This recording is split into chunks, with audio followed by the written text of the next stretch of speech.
هاي، ازيكم كلكم؟ عاملين ايه؟ يا رب تكونوا بألف خير. اهلا بيكم في قناة بيت مارو. يا ريت تعملوا لي لايك وتشيروا الفيديو ده ودوس سبسكرايب لو لسه مش مشتركين في القناة. ويلا بينا نبتدي فيديو النهاردة هنعمل مع بعض الستريبس بطريقة سهلة قوي وتكنيك جديد كده. تمام، هتحبوه جدا وبجد طعمها طلع وهمي. بصوا، اول حاجه احنا بنجيب صدور الفراخ. ما حبيتش اجيب حته التقطيع معاكم علشان ما اطولش الفيديو عليكم. بتجيبوا صدور الفراخ كامله مش متقطعه بانيه، وتقطعوها صوابع بالطول. تمام، والحته تكون كده ايه، يعني مش رفيعه قوي. وبنحط عليها، بصوا بقى التتبيله دي: معلقه كبيره زبادي، وشويه لبن صغيرين، ملح معلقه، رشه فلفل، ورشه بابريكا. تمام، ورشة توم باودر وبصل باودر. بس كده، دي التتبيلة بتاعتي. لا هحط بهارات ولا هحط بهارات فراخ ولا الكلام ده كله. يبقى رشة معلقة ملح، رشة فلفل اسود، توم باودر، بصل باودر، بابريكا. بس كده، ومعلقة الزبادي الكبيرة وشوية اللبن ما تنسوهوش.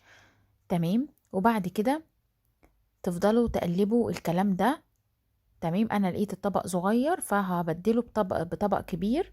تمام، علشان اقدر اقلب الخليط ده كويس. لازم يتقلب كويس جدا جدا علشان الفراخ تتبل حلو قوي. ولازم تقعد في التتبيلة ما لا يقل عن ساعتين. تمام، عشان تاخد من طعم التوابل كويس. نقلتها في طبق اكبر. تمام، وهبتدي اقلبها كويس، وبعد كده هسيبها انا في التلاجة لمدة ساعتين. في وقت الساعتين ده هجهز بقية الطبقة اللي هنعملها. الطبقة دي اسمها يعني بنعمل بريدنج للفراخ. تمام، في ناس بتعمل، أغلبية القنوات وأغلبية الناس بيعملوا الخطوة دي من غير زبادي ولبن. بس جربوا التركية دي وبجد هتدعولي. بتدي طراوة غير عادية للفراخ، بتحسوا انها بتدوب في البق كده. هسيبها بقى في التلاجة. يلا بينا نعمل الطبقة بتاعتنا. بصوا، شايفين دي عبارة عن حاجة كده زي البقسماط بس ناشف، مجروشة يعني. بتيجي من عند العطار. هتقولي له ايه؟ قولي له عايزة تتبيلة الفراخ الكريسبي. اديك حفظت شكلها. هتلاقيها عند العطار، اي عطار بتاع سوبر ماركت كبير او عند اي عطار.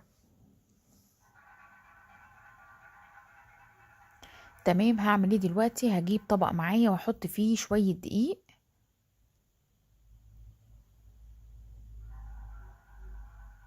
تمام، خطوات سهلة وبسيطة وهتاكلوا أحلى ستريبس. يعني بجد أحلى ستريبس. حطيت الدقيق كده في حاجة واسعة، وهحط عليه بضاية واحدة، وشوية بصل باودر، وشوية توم باودر، علشان يدي طعم. بس البصل البودر والثوم البودر بيدي طعم حلو للطبقة اللي بره، طبقة القرمشة دي. وهكسر بضاية، وهبتدي اقلب بقى الكلام ده مع البضايه. وهزود ميه سنه سنه لحد ما يبقى معايا عجينه خفيفه زي عجينه الكيكه كده. تمام، هي قوام الكيكه بالظبط.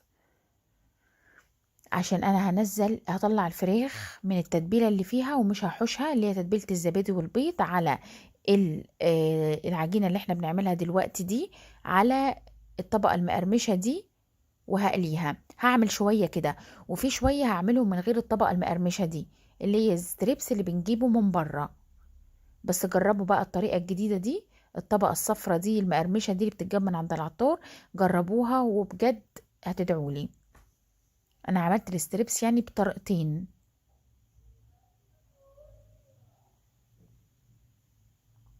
بصوا، جبت كده الستريبس بتاعي، شايفين؟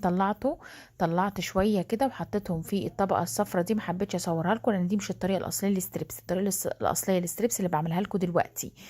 تمام، التانية دي ام تغطيه مقرمشه، دي بتبقى تحفه برضو. بصوا بقى، بتحطوا الفراخ وتحطوا دقيق عليها في حاجه بتتقفل، وافضلوا رجوا. هتطلع معاكوا شكلها من بره زي اللي بتتجاب من عند كنتاكي بالظبط. بصوا، شايفين؟ كده تمام جدا. هبتدي بقى اطلعها في طبق. جنب اللي انا عاملاهم اللي هم بالتغطيه المقرمشه دي. تمام. وهنبتدي بعد كده هنحطهم، لازم يقعدوا في الفريزر، لازم لازم لازم نص ساعة لو الفريزر تلت ساعة أو نص ساعة لو فريزر التلاجة قوي. لكن لو الفريزر ضعيف شوية هنزود فترة شوية. شايفين اللي أنا عملتهم بالطبقة المقرمشة دي؟ ودي بقى اللي هي بتاع الطبقة العادية. تمام. اللي بنجيبها من بره، شكل الستريبس اللي احنا بنجيبه من أي حتة، سواء بنجيبه جاهز أو بنجيبه مثلا معلب واحنا بنقليه في البيت. تحفة جدا. انت ممكن اساسا تعملوا الخطوة دي وتفرزوا في الفريزر لرمضان، تفريزات رمضان. تعملي مثلا شوية قد كيلو 2 كيلو وسيبيهم في الفريزر.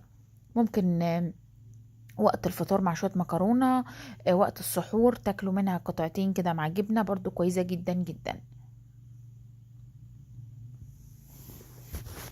الاكلات دي بتبقى سهلة وسريعة، ويعني طعمها بيطلع تحفة. وطبعا الاكلات دي طبعا طبعا محببة عند الاطفال. فبدل ما نجيبها من بره ومش عارفين بره بتتعمل ازاي، وطبعا في الوقت اللي احنا فيه ده وقت الفيروسات والتعب ده، فبلاش نجيب اكل كتير من بره ونعمل الحاجات دي في البيت. صدقوني بتتكلف ربع تمن اللي بنجيبه من بره. بس كده خلصت. شايفين؟ هدخلها بقى الفريزر نص ساعة وتعالوا بقى نقليها مع بعض. هنجيب طاسة على النار فيها زيت، لا هو غزير قوي يعني، مش هاملة الطاسة زيت، بس ما يكونش خفيف. دي وصفة، ده على فكرة ده اللي انا فتحت عليه دلوقتي، رز ريزو. وصفة بسيطة كده بعيدا عن الوصفات المعقدة، هنزله لكم ان شاء الله على القناة.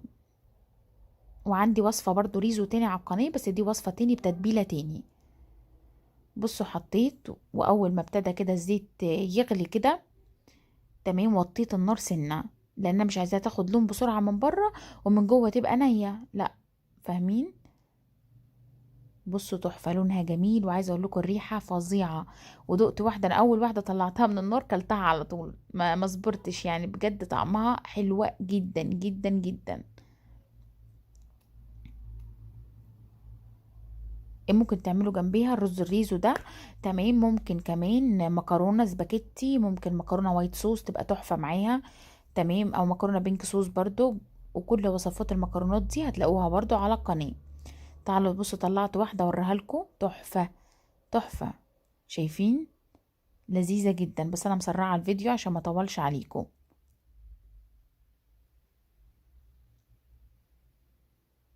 هكمل انا بقى بقيه آلية الستريبس، وهوريكم كمان في اخر الفيديو اللي هو بالطبقه المقرمشه ده طلع ازاي، عشان اللي حابب يعملها كده او اللي حابب يعملها بالطريقه العاديه جدا، اللي هي طريقه الستريبس اللي هي زي اللي طلعتها لكم، اللي هي بالعجينه دي والدقيق.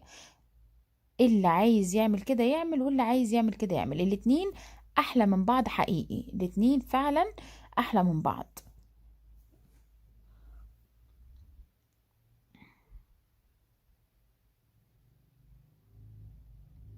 هطلع بقيه الكميه بقى بتاعتي. تمام. وتعالوا نقدم احلى ستريبس ممكن تاكلوها في حياتكم بجد. شايفين اللون؟ كفايه اللون بتاعتها، لا اتحرقت. شايفين لونها؟ لا اتحرقت ولا سودت ولا اي حاجه. ده الشكل النهائي. بصوا تحفه ازاي، لذيذه جدا جدا. وانا مستنيه ان انتوا تجربوها وتبعتوا لي الصور اللي انتوا عملتوها بايديكم. هنزلها باسمكم في الفيديو وفي الجروب. تمام. بصوا من جوه، انا عايزه اوريها لكم من جوه بس الفوكس بتاع الكاميرا مش جايب. بصوا تحفه، طيبه جدا من جوه ودايبه كده في بقكم، بجد تحفه. لازم تجربوا الوصفه دي، لازم لازم تجربوها. وابعتوا لي تطبيقاتكم على جروبي على الفيسبوك باسم بيت مارو، ماروز هوم، او هنا على القناه. تكتبوا لي ان كنتوا جربتوها، ودوسوا لايكات كتيره قوي قوي قوي للفيديو. وشكرا جدا لمتابعتكم، وشكرا لكومنتاتكم، شكرا للايكاتكم. شكرا لكل حد بيتعب نفسه وبيكتب لي كلمة إيجابية، كلمة كويسة.